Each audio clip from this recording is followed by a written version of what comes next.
Coach, what did you see in those final 4 minutes or so of the game? You know, we always talk about it coming down to those final possessions. It's never that. You know, it's a 39-point third quarter where you let go of a little bit, your communication breaks off, you don't knock some shots down. You look at a 15-0 free throw count in that third quarter. I think just our ability to defend without fouling one, then our ability to attack the basket. I think, you know, we have 52 points in the paint, attack the basket, 47 times, and shoot 10 free throws. I think that's a factor in it, but that's not the only factor in this game. What did help you kind of fight back there early in the fourth quarter? What were the main things? I think we crawled in defensively. We were able to get some stops. I think Franz was able to get downhill. Cole got downhill attacking. But again, it started with our stops, being able to get out and run to create some easy early offense. Cole Anthony had another strong game. What are you seeing from him right now? I thought he was great. I thought he was aggressive. I thought he attacked. I thought he made the right play. I thought he was trying to keep others involved, but also getting himself going, knowing how the defense was shifted over to Franz and Paolo. So he looked to be aggressive, which is what we've continued to ask of him to do.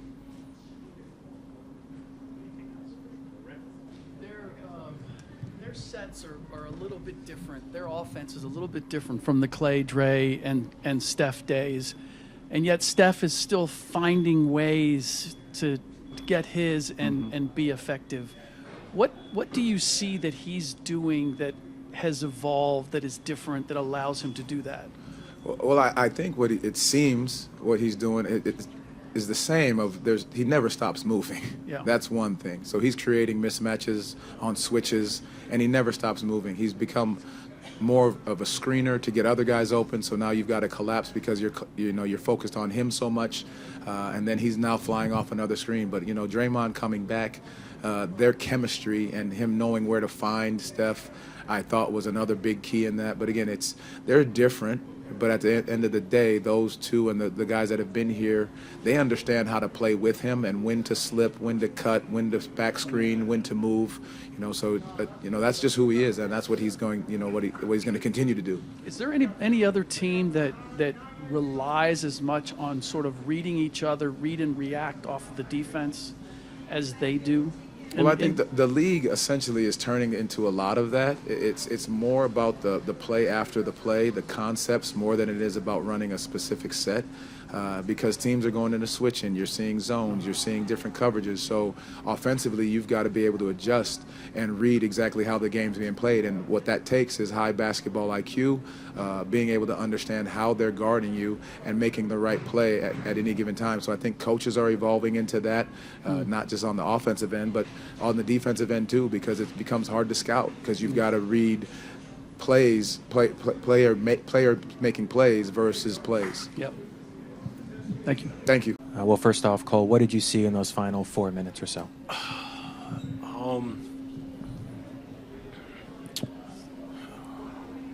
I don't know if we even got a stop on it. Well, we might have got one or two stops in that final stretch, but we couldn't stop them, and at least in that final stretch. And then obviously the third quarter is what puts us in that hole. But yeah, I mean, we fought. I don't think that it's a question of our fight.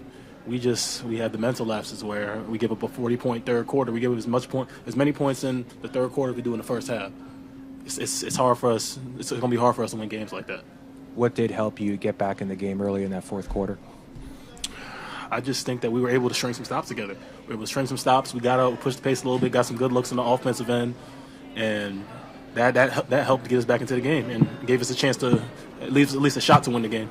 You've had a few straight really quality games. What are you seeing from your own game? I'm just getting put in the positions by my teammates to be able to, whatever it is, just affect the game, whether it's on the defensive side, offensive side.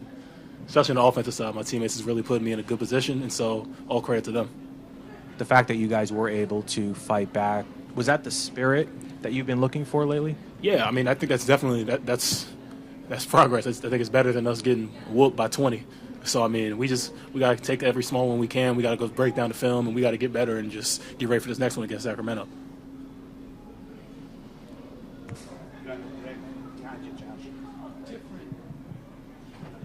How different is this Golden State team and the way it's run from the sort of the Draymond, Clay, and Steph days in terms of what you're facing with them offensively? I'd say it's still obviously it's not the same, but it's similar. You got a dude like Buddy Hield who obviously shoots it like them. Steph is still Steph. I mean, I don't got to explain what he does, and then Draymond's still a heck of a player. He affects the game in so many ways, and they're still the Warriors. They're coached extremely well. They have capable players, and then they got obviously Steph, Draymond, Wiggins. They can hoop, and so I mean, compared to that old team, yeah, I mean on paper it might not be the same, but they're on any given night they're still extremely capable, and they're a high level team. You guys are having. How you doing? My dog. You guys haven't been in the rumor mill, but obviously their trade deadline is still away, and as we saw over the weekend, anything could happen. 3 days. Yeah. Well, that being the case, what is it like in the locker room? Even is there nervousness? You've been around a while now. Like, how do you take it, and what is the locker room like as that day grows closer and closer? I mean, I know personally for me, it doesn't make any sense for me to sit here, work myself up, stress myself out about something that I have no control over and may or may not happen. I just don't think it makes sense. But it's there, and everyone's aware of it. But our unit, we're just taking it one day at a time, trying not to stress about it too much, and just trying to dig ourselves out of this hole. I think that's been our main focus. Something happens, some doesn't happen, something doesn't happen. But we're just staying patient and not overthinking it. Yeah. And as a human being, because people oftentimes don't see you guys is it nerve-wracking in a sense that one person can decide your life, change it, drastically change, like the life that you lead, the profession that you're in, that someone else can decide your fortunes?